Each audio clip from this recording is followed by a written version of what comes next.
Welcome to my channel. Subscribe and enjoy daily stories about cheating, revenge, and relationship advice. I sat at my desk, bathed in the soft glow of my computer screen, finishing up a long day of reviewing financial reports for Quantum Innovations.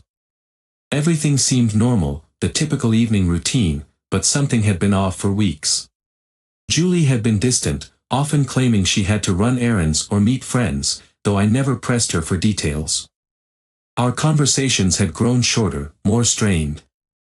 But with the pressures of my business, I chalked it up to stress, on both sides.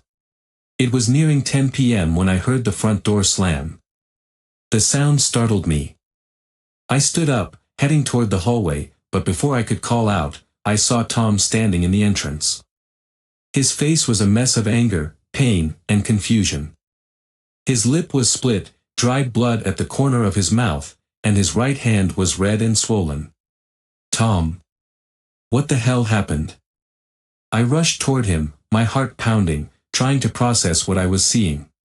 He looked up at me, his voice trembling with rage. Dad, it's Mom. It's Mark, they were together. His voice broke, and he dropped his head, his shoulders shaking with suppressed sobs.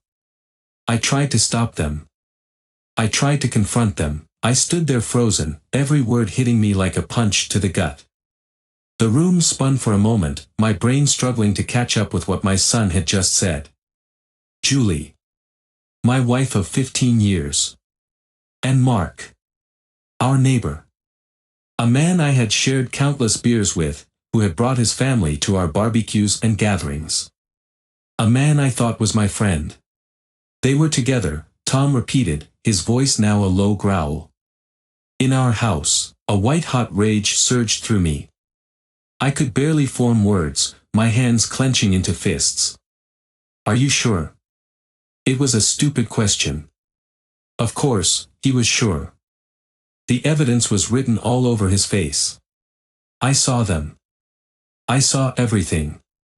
His fists balled at his sides, shaking.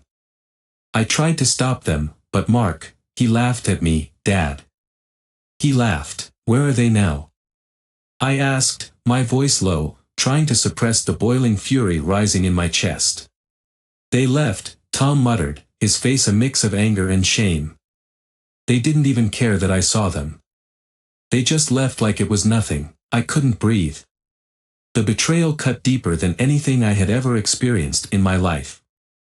I looked at my son, this strong kid who had stood up for me, and I felt like I had failed him. Failed us. I'll deal with this, I muttered, my voice strained. Go clean yourself up, Tom. He hesitated, his eyes locking with mine. Dad. I didn't mean to make things worse. You didn't, I assured him. None of this is your fault. I'll handle it. As Tom turned to head upstairs, I stood in the empty hallway, the weight of what he had just revealed sinking in. Mark. Julie. It all made sense now, the distant looks, the late nights, the secret phone calls I'd brushed off as nothing. I had been a fool. I stormed into the living room, pacing as I tried to make sense of what I had just learned. My mind raced with questions, but the only answer I had was anger. I pulled out my phone and stared at Julie's contact, my thumb hovering over the call button. Confronting her now would be easy, but I needed more. I needed to know why. I needed to know how long this had been going on, and what else they had taken from me. After what felt like an eternity, the front door opened, and in walked Julie. She was still wearing the same black dress I had seen her in that morning, only now it looked disheveled. Her hair was slightly messed up, and she carried a faint scent of perfume, one I hadn't smelled in years, one she'd only ever worn on special occasions. She froze when she saw me standing there, eyes narrowed, waiting. There was a flicker of panic in her eyes, but she quickly masked it with a calm, indifferent expression. Greg? Why are you up this late? Where were you? I asked, my voice icy, cutting through the silence like a knife. Julie hesitated, biting her lip before she answered. I told you, I was meeting friends for dinner. Cut the crap, Julie, I snapped, stepping closer. Tom saw you. With Mark. He saw everything. Her face paled, and the mask of calmness cracked, replaced by shock. She stammered, her voice barely above a whisper. "Greg, don't lie to me," I said, my voice rising. "How long has this been going on?" There was a long pause, the silence between us almost unbearable. She looked away, unable to meet my eyes. Finally, she exhaled slowly. A few months, I repeated, the words bitter on my tongue. I wanted to lash out, to scream, to destroy everything in sight. But I held myself back. "And you were just going to keep doing this? Behind my back? While our son is under this roof?" "I didn't want him to find out like this," she muttered, her voice trembling now. "I didn't want you to find out like this." "Well, it's a bit late for that, isn't it?" I seethed. "How could you do this, Julie? How could you betray me like this?" Her eyes were wet with unshed tears. "I didn't plan for this to happen, Greg. It just did. Spare me the excuses." I could feel my hands trembling, my body buzzing with the urge to scream. "This isn't just about the affair, Julie. This is about you, both of you, using me, using our home, using my trust. God knows what else you've done." She swallowed hard, looking down at her feet. "Greg, please. I can explain." "I don't want your explanations," I cut her off. "I want you out of my house. And I want you to know that this isn't over. You've crossed a line, Julie.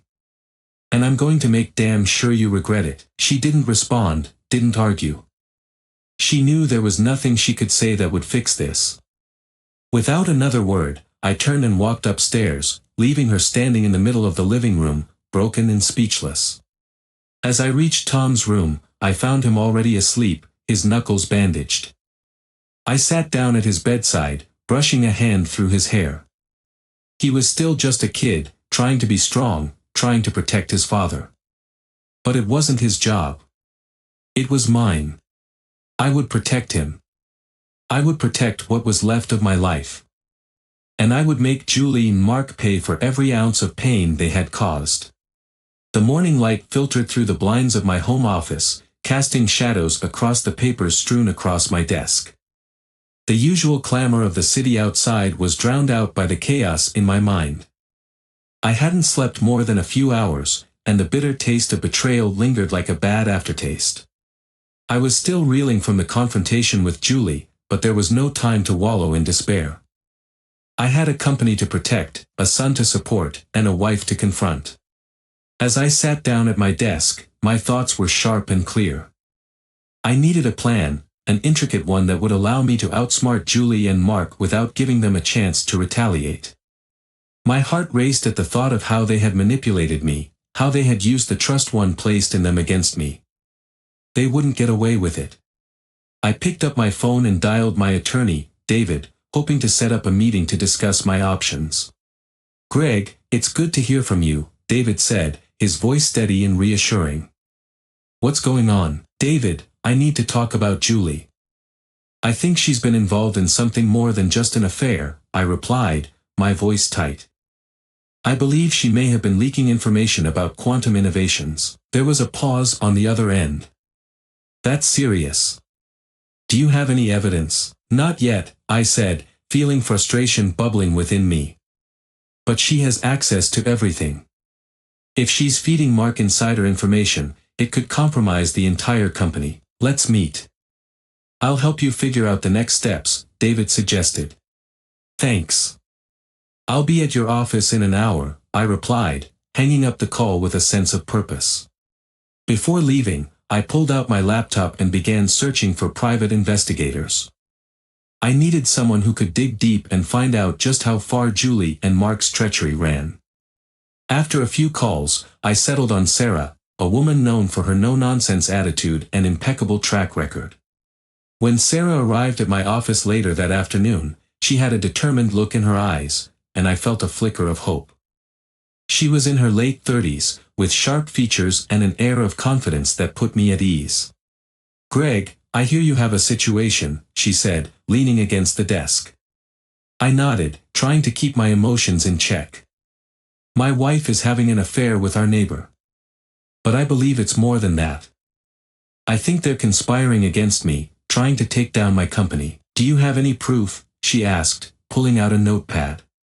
Not yet, I admitted, the frustration evident in my voice. But I've been noticing discrepancies. Important documents have gone missing, and I suspect Julie may have been involved in corporate espionage. Sarah scribbled notes quickly, her brow furrowing in concentration. I can look into their communications and any financial transactions. We'll see if there's a pattern or evidence of collusion. Do you think you can get access to their phone records? Their social media? I asked, my mind racing with possibilities. Absolutely. I'll also check for any hidden surveillance in your home, she replied. It's not uncommon for spouses to set up hidden cameras or mics to spy on each other, especially if they think they're being unfaithful. The thought sent a shiver down my spine. I wouldn't put it past her, I said, shaking my head.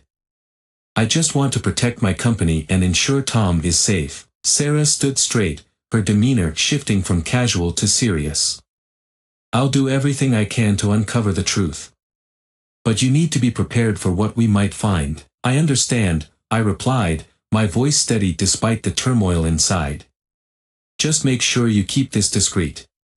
The last thing I want is for them to catch wind of what we're doing. After we finalized the plan, Sarah assured me she would start her investigation immediately. I felt a renewed sense of determination as I watched her leave. I had a long road ahead, but with Sarah on my side, I felt like I was finally taking control of the situation. That evening, as I returned home, I found Tom sitting at the kitchen table, fidgeting with his homework. I ruffled his hair affectionately, trying to lighten the mood. How was school today, champ? Okay, I guess, he replied, glancing up at me with tired eyes. Still a little sore from, let's talk about something else, I suggested, pulling out a chair across from him. How about we plan a camping trip this weekend?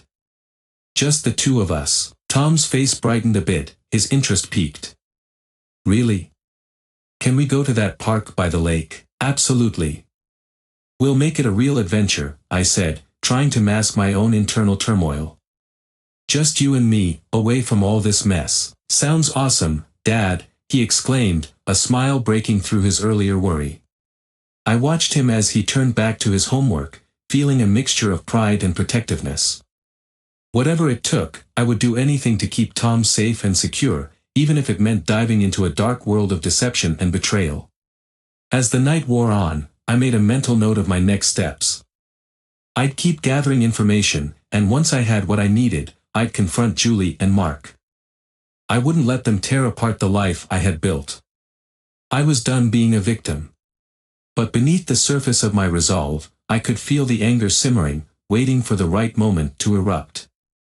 I wouldn't rest until I had justice, not just for me, but for Tom, too. The plan was in motion, and I was ready to take back control of my life. The days dragged on, each one feeling heavier than the last. I was consumed by the need for revenge, and my conversations with Sarah had uncovered enough evidence to solidify my suspicions. She had discovered multiple hidden cameras throughout the house, Julie's doing. Mark had even been seen accessing my office late at night, taking sensitive documents that could jeopardize quantum innovations. With the evidence piling up, I knew it was time to set a trap for Julie and Mark. My mind raced with possibilities as I envisioned how to catch them red-handed. I wanted them to feel the weight of their betrayal, to understand the consequences of their actions. I decided to stage a scenario that would lure them in. I arranged for a business meeting at our home, telling Julie I needed to discuss some urgent company matters. I knew she'd be intrigued, and I could imagine her excitement at the prospect of getting insider information. The evening of the meeting arrived, and I had made sure Tom was spending the night at a friend's house. I didn't want him to witness the confrontation that was about to unfold. The air was thick with tension as I waited for Julie to come home, my heart pounding with anticipation. When Julie walked through the door, her expression was a mix of curiosity and wariness. "Greg, what's this all about?" "You said it was urgent," she said, setting her purse down on the kitchen counter. "Have a seat," I instructed, gesturing toward the dining table. "I need to talk to you about something important." She raised an eyebrow but complied, taking a seat across from me. "What's going on?" I took a deep breath, steadying myself. "I've been reviewing our financials, and I've noticed some irregularities, documents missing, meetings scheduled without my knowledge. It's made me wonder if there's something more happening beneath the surface." Her eyes widened slightly, and I could see her mask of confidence slipping. "What are you saying, Greg?" "I'm saying that I think someone has been leaking information about the company," I replied, watching her closely. "And I suspect it's someone close to me." Her expression shifted to one of defiance. "You think I'm behind this?" "That's ridiculous." "No, Julie, I don't just think it, I know it," I said, my voice rising. "I have evidence. I found hidden cameras in our home and surveillance footage of you and Mark accessing my office. You thought you could betray me without consequences." At that moment, I could see the panic rising in her eyes. "Greg, I can explain," she stammered, her bravado faltering. "Explain what?" I shot back, fury surging through me. "How you're sleeping with my neighbor while stealing from me. Is that your excuse?" Just then, the doorbell rang, and I felt a rush of adrenaline. "I think your partner in crime is here," I said coldly, turning my back to her. "Greg, please don't," she began, but I cut her off. "Stay right there." I opened the door, revealing Mark standing on the porch, an easy smile plastered on his face. "Hey, man. What's up?" he said casually, but his expression turned serious as he noticed the tension in the air. "Come in," I said, stepping aside, my heart racing. "We need to talk." Mark entered, his demeanor shifting as he took in the scene. "Julie, what's going on?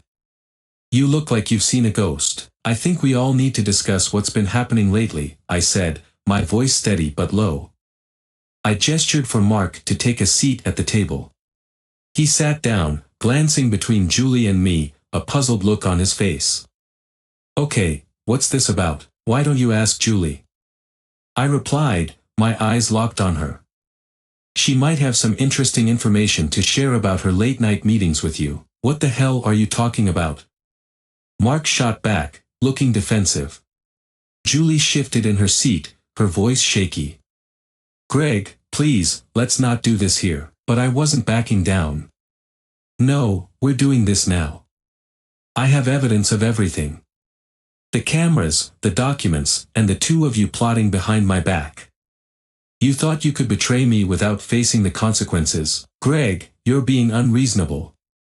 Julie snapped, trying to regain some semblance of control.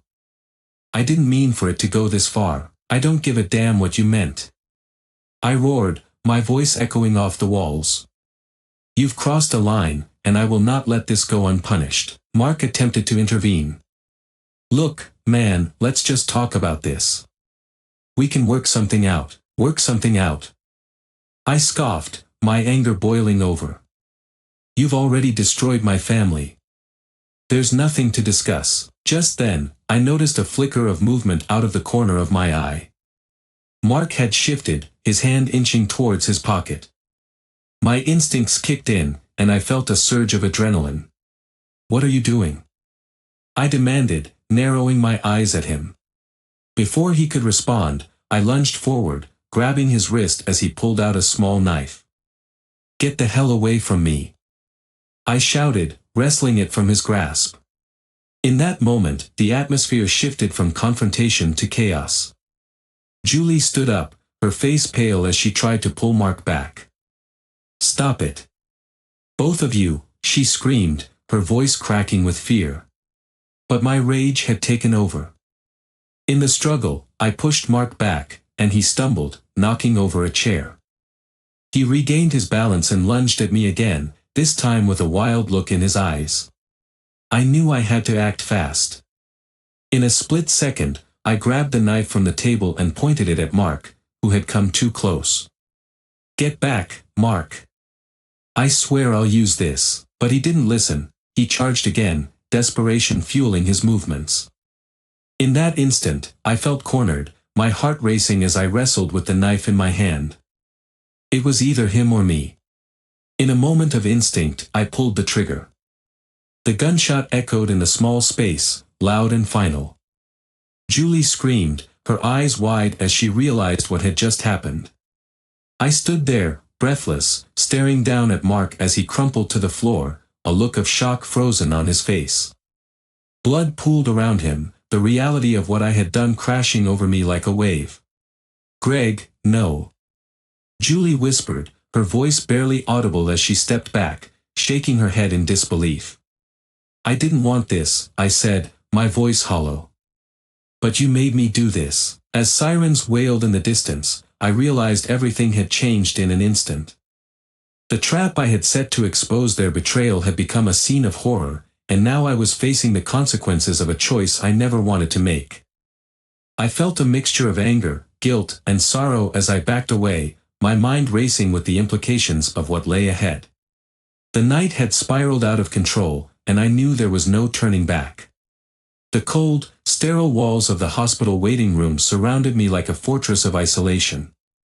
The blaring lights overhead felt oppressive, and the distant sounds of medical personnel bustling about created a cacophony that matched the turmoil inside my head. I stared blankly at the floor, trying to process the events of the night before. Mark was dead, and I was standing on the precipice of a nightmare I had never envisioned.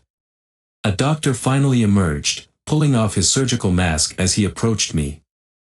"Mr. Sanders?" he asked, his tone professional yet kind. "I'm Dr. Mitchell. We've stabilized your son, but he's still in serious condition. I'm afraid he sustained a concussion and some bruising from the fall." "What do you mean?" I asked, my voice shaking. "What fall?" "He was just." Tom was at the scene of a violent altercation, Dr. Mitchell interrupted gently. "He was injured while trying to intervene." "I'm sorry." The weight of his words hit me like a physical blow. "He was trying to help me," I said, my voice cracking. "I never wanted him to be involved in any of this." Dr. Mitchell nodded sympathetically. "I understand. Right now, the best thing you can do is be there for him. He's in recovery, but he'll need support when he wakes up." "Can I see him?" I asked, desperate for a glimpse of my son, to assure myself he was still alive and safe. "Of course. Just follow me," he replied, leading me down the sterile corridor. Each step felt like an eternity as my mind replayed the chaos of the previous night. When I entered Tom's room, I was struck by the sight of my son lying in the hospital bed, his small frame dwarfed by the white sheets. Monitors beeped softly around him, tracking his heart rate and oxygen levels. He looked so fragile, and the guilt washed over me again. If I hadn't been so consumed with revenge, he wouldn't be here. I approached the bed slowly, taking a deep breath to steady myself. "Hey, buddy," I said softly, hoping to coax him awake. "It's Dad." "I'm here." His eyelids fluttered open, and he squinted against the harsh fluorescent lights. "Dad," he mumbled, confusion evident in his voice. "What happened?" "A lot, son. But you're safe now," I replied, fighting back tears. "You don't need to worry about anything." "Where's Mom?" he asked, his voice weak. I hesitated, the truth hanging heavily in the air. She's not coming back for a while," I said, choosing my words carefully. "She's dealing with some consequences from last night." Tom's brow furrowed. "What kind of consequences?"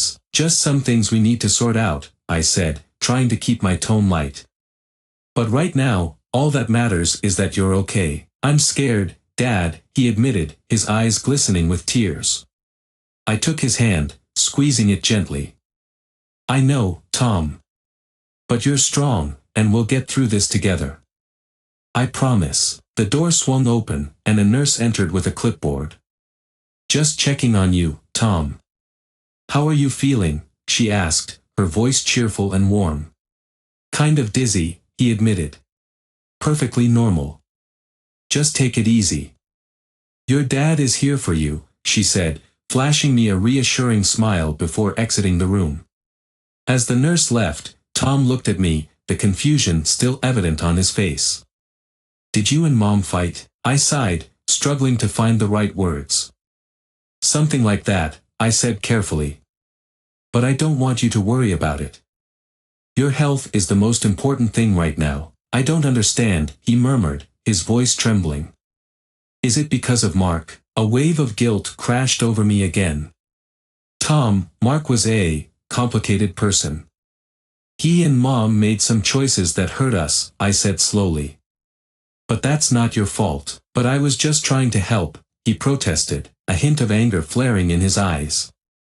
Why didn't you tell me? I raked my hands through my hair, feeling the weight of my decisions bearing down on me. I didn't want to drag you into this mess. I wanted to protect you. He turned his head away, a look of betrayal etched on his face. You should have trusted me. I could have helped. I know, I said, my heart aching for the pain I had caused him. I'm sorry. I should have trusted you. I was too caught up in my own anger. After a few moments of silence, he looked back at me, the hurt still clear in his eyes. Is Mom going to go to jail? I swallowed hard, my mind racing with the implications. That's something the lawyers will decide, I replied carefully. But whatever happens, I promise you, we'll get through this together. Tom nodded slowly, though uncertainty lingered in his gaze. I wanted nothing more than to shield him from the harsh realities that were about to unfold, but I knew that wouldn't be possible. After a while, I stepped out into the hallway, my mind racing with thoughts of what lay ahead. My phone buzzed in my pocket, pulling me from my thoughts. It was a message from Sarah. Sarah, I have news. We need to talk. Call me when you can. My stomach twisted with unease. I hadn't expected to hear from her so soon. Whatever she found could change everything. I stepped outside, taking a deep breath of the cool air, and dialed her number. Sarah, what's going on? Greg, I've uncovered something significant, she said, her voice urgent. The surveillance footage from your home shows more than just Mark coming in and out. I found evidence of collusion, financial transactions linked to Julie and Mark's bank accounts. It looks like they were not only involved in an affair but also conspiring against you and Quantum Innovations. My heart raced. What do you mean? How deep does this go? They were planning a hostile takeover, Greg, she continued. Using the information they obtained from your documents, they have been preparing to undermine you financially. It's bigger than you thought. I felt a mixture of shock and anger flooding through me. So, all of this was a calculated move. They intended to take everything from me. Exactly. And it's only a matter of time before they try to cover their tracks. You need to act quickly, Sarah advised. I can help you build a case, but you'll have to stay sharp and focused. I will, I said, the weight of determination settling over me.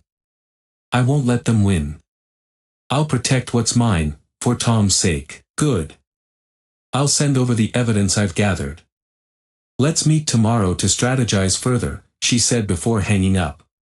I stood there for a moment, my mind racing with the implications of what Sarah had discovered. This was no longer just about revenge for personal betrayal, this was a fight for my company and my son's future. As I returned to Tom's room, I knew I had to be stronger than ever. The battle ahead would be fierce, but I would not back down. The aftermath of last night had set off a chain reaction that would change the course of our lives forever, and I was determined to face it head-on. With each step I took, I felt the resolve hardening within me. I would protect my family, and I would reclaim my life from the ashes of betrayal.